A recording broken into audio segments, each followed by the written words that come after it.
Welcome to mikeybalzz Fishing and welcome to Florida. Hey, do you guys love punching? I love punching. I will literally drive 5 hours to go punch good mats. So here's what we're gonna do in Florida this time of year, and even in like South Georgia, South Alabama, like some areas like that. There's an epic punching bite, dude. Like the fish use some of these floating mats, whether it's hydrilla, even like dead hyacinth, dead water lettuce, junk mats, any kind of like floating kind of canopied cover to stage. And they also use it, especially as you get more like north in Florida, they use it to kind of like keep heat. Actually, even in Central Florida where we're at now, and you can see like you're looking up. It's gray, it's dreary. I'm bundled up and actually freezing, dude. This morning it was like 33 degrees when I woke up. So it's cold, dude. So this matted vegetation, this matted cover, canopied cover, whatever you want to call it, punching cover, I guess that's what we'll call it, is an awesome way to trigger some fish that are big, dude, that are kind of wallowed up and not in the mood to bite, and you go deep and you go heavy for them.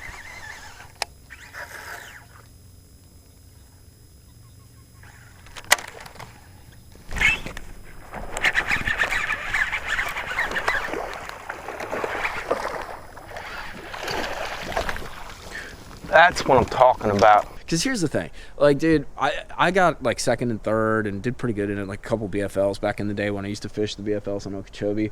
And I thought, and I still truly believe, it'll never happen now probably, the only way I'd ever win one of those tournaments is on a punching bite. Because I was good at it, I would know like little nuances, and I could grind, dude. I could put my head down and put that big stick in my hand and go after it. But there's a few little tricks, especially like early kind of like spring, which in Florida is like January through March, that I would use when we got these epically cold weather fronts that I think made a huge difference. So I'm gonna run through them, and I'm actually gonna show you too. These are my two punching boxes. Punching boxes for mats. We're not talking about punching reeds, flipping pads, or anything like that. These are boxes for punch baits for matted canopy cover. So I'm gonna actually show you my stash and what I really use, 1,000%. Those are like my picks. And then I'm gonna show you a little trick with this rod and reel, that a line trick. I'm not a huge believer in line, but you're gonna want to hear this for punching. So stay tuned. I hope you guys enjoy this. Hit that like and subscribe button.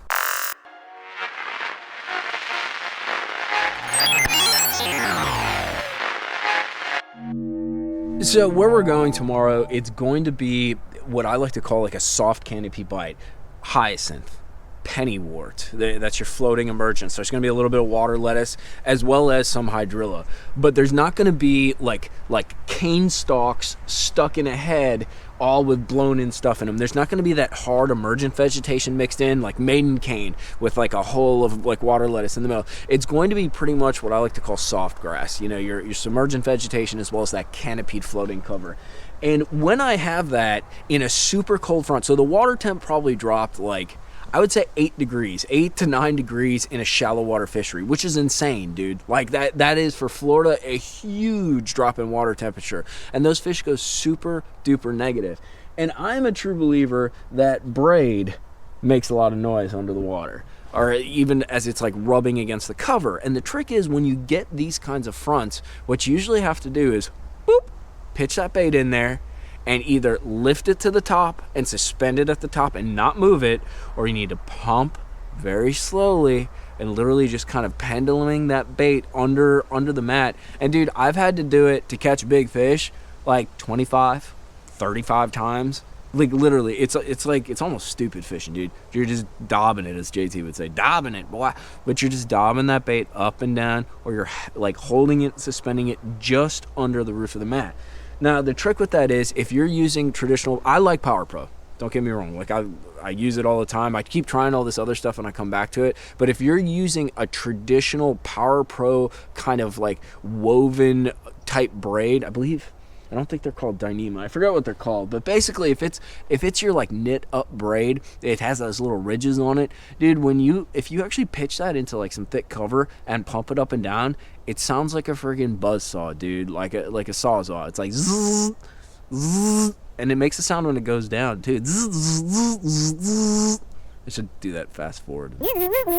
So it makes a lot of noise, and I truly believe the fish can hear that. I'm a believer in like being super quiet on the trolling motor. I try to use my power poles and use the wind and drift kind of where I want to go. I'll use the trolling motor to kind of control the direction of the boat. But whenever I can, like tomorrow, there's probably going to be a north wind. I'll try to set up a line of mats or isolated cover where I'm going to drift by it, and I'll use the trolling motor to kind of keep me in line, because I really believe those sounds, especially when you have fish in this negative mood, really affect the number of bites you're going to get, because you're not going to get that many bites. But I also believe that this is like kind of the conditions. One, there might not be as much pressure because not as many guys go out when the weather's like this. Two, I strongly believe that some of the biggest fish in the lake bite when the weather and the cold is the crappiest. The coldest, nastiest days. One example, if you guys look way back on some of my videos, I caught like a friggin' 10.5, 11 on Rodman. It was the one bass I got to bite that day. When I woke up and went, it was 23 degrees in the morning. The water was 48 degrees.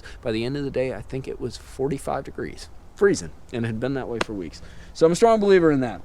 But to get back to the point, that sawing kind of sound drives me nuts. But if you're fishing cane and stuff like that, or fishing mats that are in that hard emergent vegetation, you can't make this mod. So FYI, this is only when you are fishing soft vegetation mats. So what I got right here, this is Daiwa Samurai braid, 80 pound, and you can tell it's an old spool. I don't get to use it that often because a lot of the mats that we've seen have been blown in mats or junk mats where that cane is involved. The trick with this braid, though, you can see it has kind of like a waxy sheen. I'm not saying this is the best. You can do it with any braid that's like this, but it has that waxy sheen. It's I want to say this is the Dyneema, but basically what ends up happening, it's not as round as your Power Pro and that. It's actually a little bit flatter, and that waxy sheen makes it super duper quiet. When I drag this up and down on those mats, like even if it's hitting like a stem of hyacinth or something, it's not making sounds. It's like super duper quiet. But like I said, this is like a huge disclaimer, because I don't want to get a bunch of comments like, Mikey, you're an idiot. Like, I hate you. I lost the biggest fish I had on in my life. This does not work if you're fishing around hard emergent vegetation, whether it's sticks, if there's sticks in the mats, because what happens is this is kind of like a fused line. It's kind of one of those new school lines. And if it gets nicked by some hard object, like tree, like even cane, like I said, if you get nicks, and you'll see them as like little white marks on there, dude, this stuff snaps like it's 8-pound monofilament. Like, it just goes tink, and everyone has an unhappy time. So that's why I'm really warning you. Like, this is a big trade-off. We had some really extreme weather, and that's why I'm doing this, because I really think that sound makes a difference, and I know I'm going to be pumping the bait up and down under that mat a whole bunch tomorrow. But you need to be very aware of line nicks and very aware of the kind of cover you're going to flip, because I'm going to spool this thing up because I know I'm going to fish that soft cover.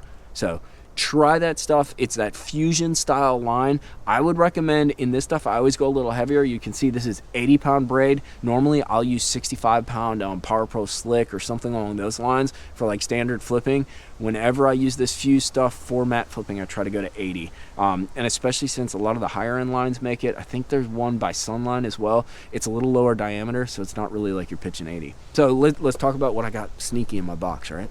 So I got a couple punching boxes, and these have some of my favorite lures in them. And we're gonna run through them. Some of them are gambler stuff, some of them are not. Most of them are actually gambler stuff, but I'll start with what I'm probably gonna start with tomorrow. And this is like the most standard punching bait that I use day in and day out, and that's a gambler stinger. It's got that ribbed body to it. It's got kicker tails. Here's a caveat though, tomorrow's, with the weather being so cold, I don't know if I'm really going to want this much action. This is a bait that actually Kyle Walters freaking won on Lake Guntersville, the Costa Championship. It was perfect for that fall kind of period, you know, when the water's still semi-warm, but those fish get in that heavy cover, and they want something that moves, something that's a little bit bulkier, but at the same time you get those nice little ribs, and she does a little jiggle. What I probably will be using tomorrow, and I cannot take credit for this bait at all, because this is, hold on, I need my other hand. Hold on. This is a Glenn Brown trick. You know, rest in peace, buddy. I hope you're up there punching mats. But this is a Glenn Brown trick that he taught me. Gambler, 5-inch paddle tail. Now I will cut it down to like that. Super subtle. You don't cut the tail or anything like that. Black and blue, standard colors. You are going to have the hook when you're snelling the hook like we do pop out quite a bit. But it's a super slender profile. If you have finicky or super cold front fish, That's what I get at. Let's go to a couple of my craw baits. This is one that I actually really like. So this is a sneaky one that I kind of figured out a couple years ago that I don't think a lot of people do. This is a culprit. I forget what they're called. It's like a rage craw or something. A culprit Incredicraw. So the Incredicraw is this big dangly joker, right? So I don't want all that dangly dangleness because it gets tangled on the mats, them kickers. So what I actually do is, you see those little like appendages, take my fingers and I rip those off. So I rip off the twisties, and what do you get? This super duper compact craw that actually looks almost like a Japanese design bait with all like the different appendages and like all the crazy stuff. And it's nice and wide, so it holds that snell pretty well. It's compact, so it punches through the mats. Kind of a sneaky bait, dude. I don't think too many people punch these in the mats the way I do, but I'll probably be using this tomorrow because a compact craw is the deal. And speaking of that, dude, I would be remiss. I used that word in the video before. You're going to be seeing a lot of this tomorrow. And hopefully I catch giants, but a BB cricket, dude. This is Friendly Fire.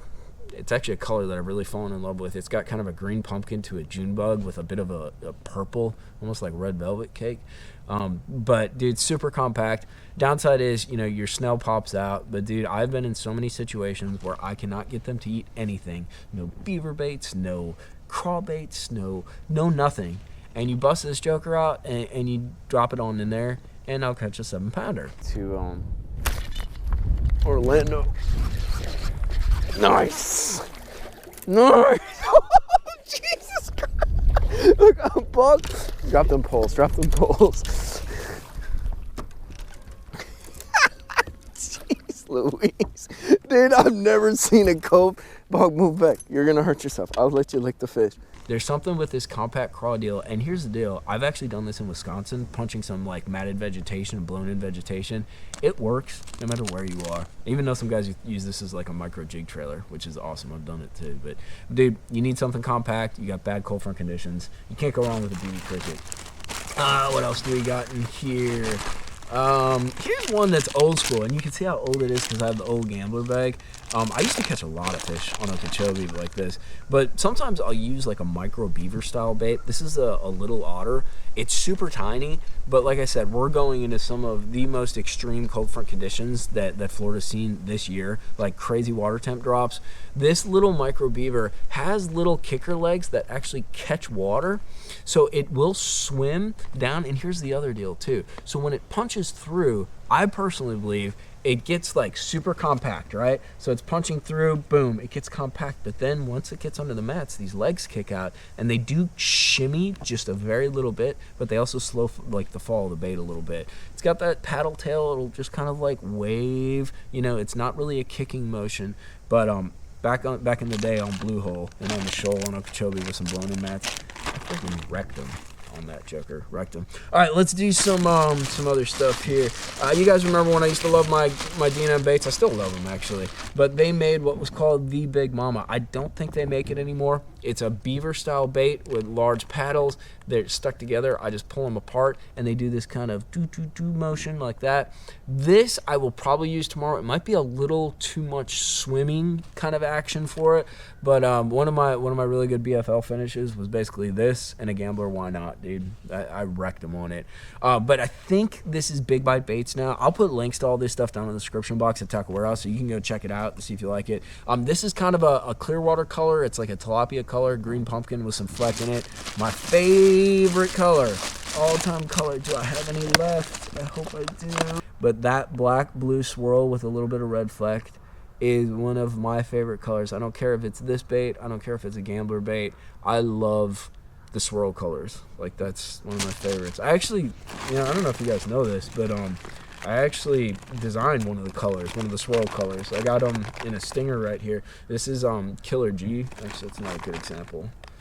Let's see here. Some of them don't swirl perfect. But you see how they're like swirled, like the purple and the green pumpkin? It's actually a color that I designed. It's killer on Gunnersville, dude. It works decent on Okeechobee, but it's absolutely killer on Gunnersville. All right, what other fun things do I got in here? Oh, so once again, I would be remiss if I didn't talk about this, and I can take zero credit for this. I've always loved throwing a BB cricket, and that's one of my, it's not a secret, but like, I don't think guys use it as much as it should be used. But my buddy Donnie Bass, dude, This is a gambler crawdaddy. This is like 1991's banging on your door. They're like, dude, do you like Nirvana? Do you like friggin' crawdaddies? Yeah, I'm dating myself. But this is the gambler crawdaddy. Super old school bait. But here's the key with it, and this is why you're probably going to see it tomorrow. It is a do nothing bait. There's no kicking stuff. There's just a bunch of little appendages, and I can cut this joker down to here, or I can leave it full length. It's almost like a glorified stick bait.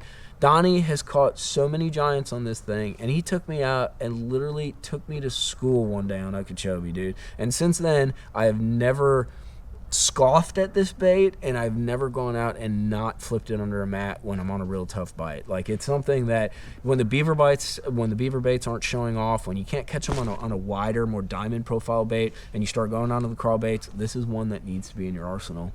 But that's kind of a wrap of what you see. I keep it pretty simple out there. I got some basics that I like and that I go to, and really my biggest key is, does it kick water?